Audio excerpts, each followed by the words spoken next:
Halo, selamat pagi, senang bertemu kembali. Tentunya masih bersama dengan saya, Junita Heni Putagaluh, yang akan menemani pembelajaran biologi kalian pada hari ini. Nah, materi kita pada hari ini adalah lanjutan dari materi sebelumnya. Nah, sebelumnya kalian kan sudah belajar nih tentang pertumbuhan dan perkembangan pada tumbuhan. Kalian tahu nggak bagaimana hewan dan manusia dapat bertumbuh dan berkembang? Kira-kira sama nggak sih caranya? Baiklah, supaya lebih paham, yuk kalian saksikan pembahasannya di video berikut ini.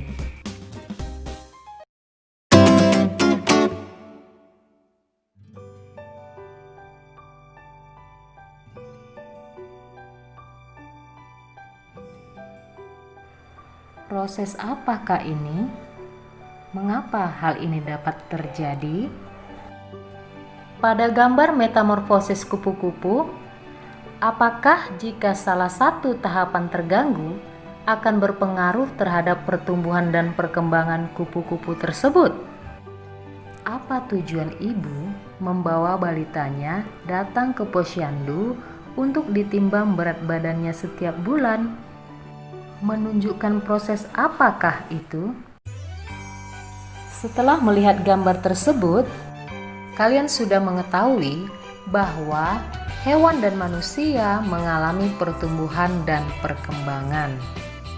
Apabila satu tahap pertumbuhan dan perkembangan terganggu, maka akan mempengaruhi proses pertumbuhan dan perkembangan pada hewan dan manusia tersebut. Lantas, bagaimanakah proses pertumbuhan dan perkembangan hewan dan manusia? Yuk kita cari tahu di sini. Pertumbuhan dan perkembangan pada hewan dan manusia diawali sejak terbentuknya zigot dari proses pembuahan dan terus terjadi hingga hewan dan manusia mencapai usia dewasa. Pertumbuhan dan perkembangan pada hewan dan manusia terjadi di seluruh bagian tubuh. Berbeda dengan tumbuhan yang terjadi hanya di daerah meristem saja. Ada dua fase dalam pertumbuhan dan perkembangan hewan dan manusia, yaitu satu, fase embrionik, yang kedua adalah fase pasca embrionik. Fase embrionik adalah fase yang dimulai dari terbentuknya zigot sampai pada tahap pembentukan organ atau organogenesis yang akan berkembang menjadi embrio. Sedangkan fase pasca embrionik merupakan pertumbuhan dan perkembangan setelah embrio. Kita bahas satu persatu dimulai dari fase yang pertama, yaitu fase embrionik. Zigot yang dihasilkan dari fertilisasi mempunyai kemampuan untuk terus tumbuh dan berkembang.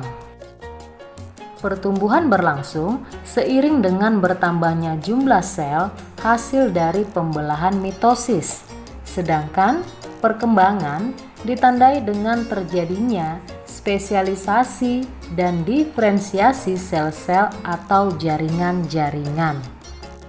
Diferensiasi akan menghasilkan organ-organ akan membentuk sistem organ yang pada akhirnya akan membentuk satu individu utuh. Fase embrionik meliputi beberapa tahapan sebagai berikut. 1. Tahap pembelahan.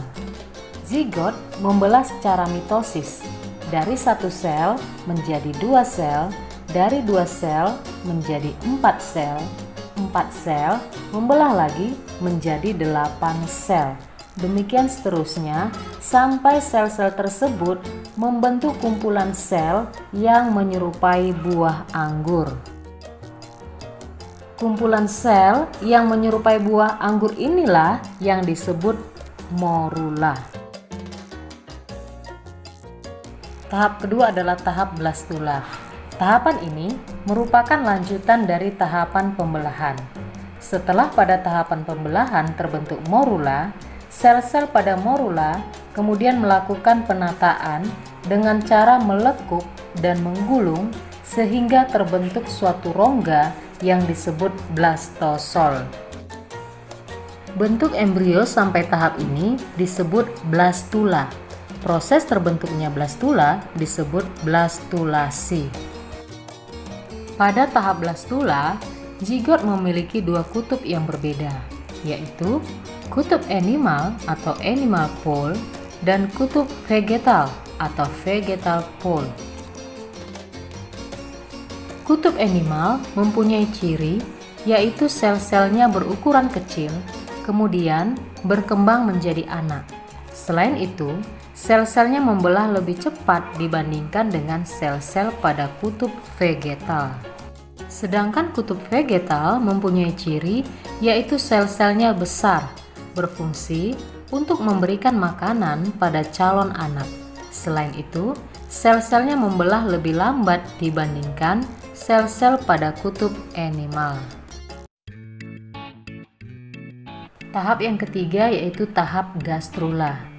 Pada tahap ini terjadi pembelahan yang cepat pada kutub animal, kemudian hasil pembelahannya bermigrasi membentuk dua lapisan jaringan embrionik, yaitu ke sebelah luar membentuk lapisan ektodem dan ke sebelah dalam membentuk lapisan endodem.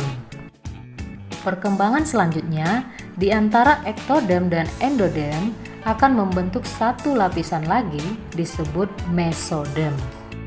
Jadi, setelah embrio sempurna, dindingnya tersusun dari 3 lapisan, yaitu ektodem, mesodem, dan endodem.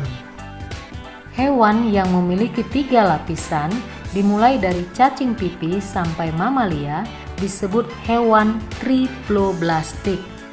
Sedangkan untuk porifera dan coelenterata, tubuhnya hanya disusun oleh 2 lapisan, yaitu ektodem dan endodem, sehingga disebut hewan diploblastik. Tahap yang keempat yaitu tahap diferensiasi. Pada tahapan ini, 3 lapisan jaringan embrional akan berubah menjadi organ-organ. Mari kita lihat organ-organ apa saja yang terbentuk dari masing-masing lapisan embrional ini. Lapisan ektodem,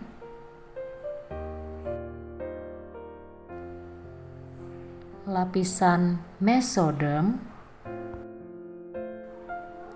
dan terakhir lapisan endodem. Tahapan terakhir dari fase embrionik adalah tahapan organogenesis.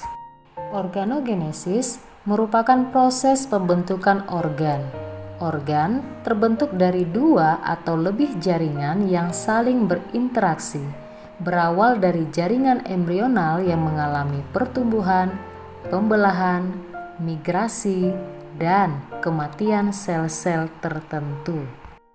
Pada kelompok hewan yang melahirkan atau vivipar, proses pertumbuhan diawali dari zigot berkembang menjadi embrio, akhirnya berkembang menjadi janin. Nah, sekarang kita masuk ke fase yang kedua yaitu fase pasca embrionik. Pada fase pasca embrionik terdiri atas 2 proses, yaitu regenerasi dan metamorfosis.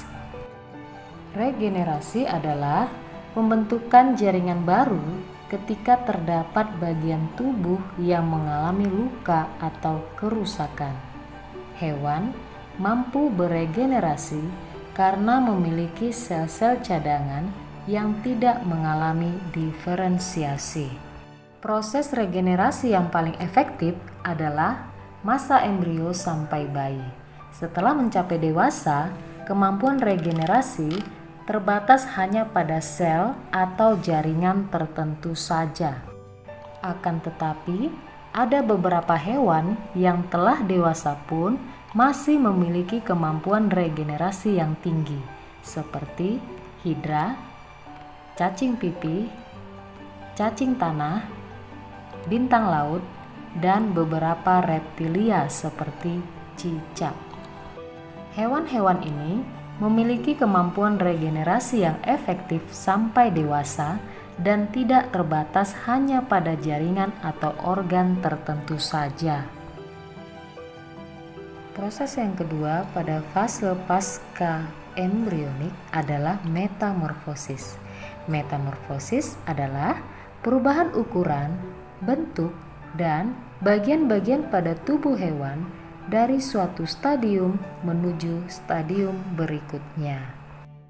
Proses metamorfosis terjadi umumnya pada serangga atau insekta dan pada katak atau amfibi. Contoh metamorfosis pada katak dimulai dari telur, telur menjadi berudu atau kecebong, kecebong menjadi katak kecil, dan pada akhirnya menjadi katak dewasa. Metamorfosis sempurna pada kupu-kupu dimulai dari telur, telur menjadi larva atau ulat, ulat menjadi pupa atau kepompong, dan pada akhirnya menjadi hewan dewasa atau imago. Metamorfosis tidak sempurna contohnya pada belalang, yaitu telur menjadi larva atau nimfa, kemudian nimfa menjadi imago atau hewan dewasa. Telur-telur, ulat-ulat, kepompong, kupu-kupu. Tentunya hal ini tidak asing bagi kalian. Pasti seseorang pernah mengatakan hal ini kepada kalian. Nah, mulai hari ini kalian tidak usah bersedih dan jangan galau, apalagi lebay. Ya, karena mereka sebenarnya bukan menghina kalian, tetapi mereka itu sebenarnya sedang memberikan kalian satu pembelajaran berharga. Pembelajaran apa? Yaitu tentang metamorfosis sempurna. Jadi mulai hari ini berterima kasihlah kepada mereka, karena mereka kalian jadi tahu tentang tahapan-tahapan dalam metamorfosis sempurna. Ya. Nah, jika kalian ingin menjadi seperti seekor kupu-kupu yang indah, menarik, terlebih dahulu jadilah seperti ulat. Kalian tahu ulat seperti apa? Ini, seperti ini. Ya? Nah, karena tanpa ulat, kupu-kupu itu tidak akan pernah ada. Dan tanpa kepompong, kupu-kupu itu tidak akan pernah memiliki sayap yang indah dan berwarna-warni. Oke? Baiklah, itu dia tadi penjelasan mengenai proses pertumbuhan dan perkembangan yang terjadi pada hewan dan juga pada manusia. Nah, setelah kita lihat pembahasannya tadi, ternyata antara hewan dan manusia itu tidak jauh berbeda proses pertumbuhan dan perkembangannya.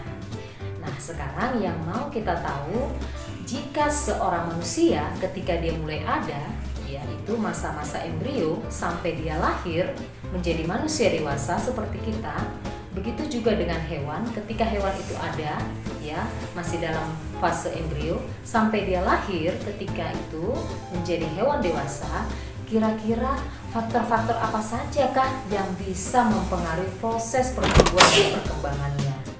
Ya, faktor internalnya apa? Faktor eksternalnya apa? Seperti halnya yang sudah kita bahas di tumbuhan juga. Kira-kira sama nggak ya faktor-faktor yang ada di tumbuhan kemarin dengan yang sekarang di hewan dan manusia? Nah, untuk lebih jelasnya silakan kalian simak pembahasannya di video berikut ini.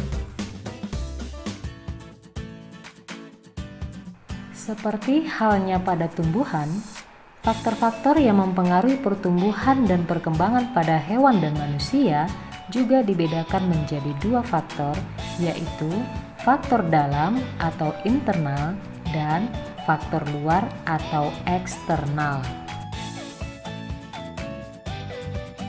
Faktor dalam atau internal dibedakan menjadi dua, yaitu gen dan hormon. Gen merupakan substansi atau materi pembawa sifat yang diturunkan dari induk kepada anaknya. Gen mempengaruhi ciri dan sifat pada hewan dan manusia. Misalnya, bentuk tubuh, tinggi tubuh, warna kulit, warna rambut, warna bulu, dan sebagainya. Sedangkan hormon adalah zat yang dihasilkan makhluk hidup yang berfungsi untuk mengendalikan berbagai fungsi di dalam tubuh.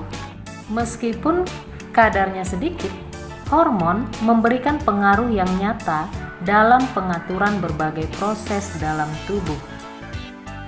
Berikut ini adalah beberapa hormon pertumbuhan pada hewan dan hormon pertumbuhan pada manusia.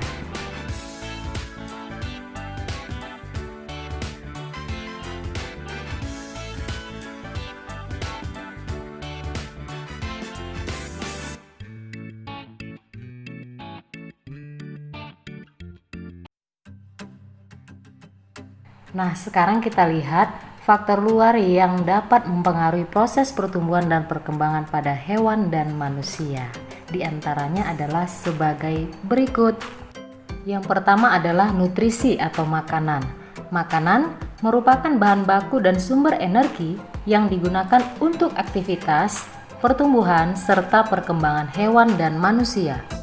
Kualitas dan kuantitas makanan akan mempengaruhi pertumbuhan dan perkembangan hewan dan manusia. Zat gizi yang diperlukan hewan dan manusia adalah karbohidrat, protein, lemak, vitamin, dan mineral. Faktor yang kedua adalah suhu. Semua makhluk hidup membutuhkan suhu yang sesuai untuk menunjang pertumbuhan dan perkembangannya. Begitu pula halnya dengan hewan dan manusia. Faktor yang ketiga adalah cahaya. Cahaya berpengaruh terhadap pertumbuhan dan perkembangan hewan dan manusia. Tidak seperti tumbuhan yang menggunakan cahaya matahari secara langsung pada proses fotosintesis, hewan dan manusia tidak memanfaatkan secara langsung sinar matahari. Sinar matahari digunakan untuk melakukan aktivitasnya. Dan yang terakhir adalah air. Air merupakan faktor penting untuk pertumbuhan dan perkembangan. Air sangat dibutuhkan oleh makhluk hidup. Tanpa air, makhluk hidup tidak dapat bertahan hidup. Air merupakan tempat berlangsungnya reaksi-reaksi kimia di dalam tubuh. Tanpa air, reaksi kimia dalam sel-sel tubuh tidak akan terjadi sehingga makhluk hidup tersebut akan mati. Gimana nih penjelasan pertumbuhan dan perkembangan pada hewan dan manusia yang baru saja kalian saksikan di video? Cukup jelas kan? Ya, jadi intinya terdapat dua fase pada pertumbuhan dan perkembangan hewan dan manusia. Yang pertama tadi adalah fase embrionik, yang kedua adalah fase pasca embrionik. Jadi cukup sekian materi kita pada hari ini dan terima kasih. Kita ketemu lagi di materi-materi berikutnya. Tetap semangat!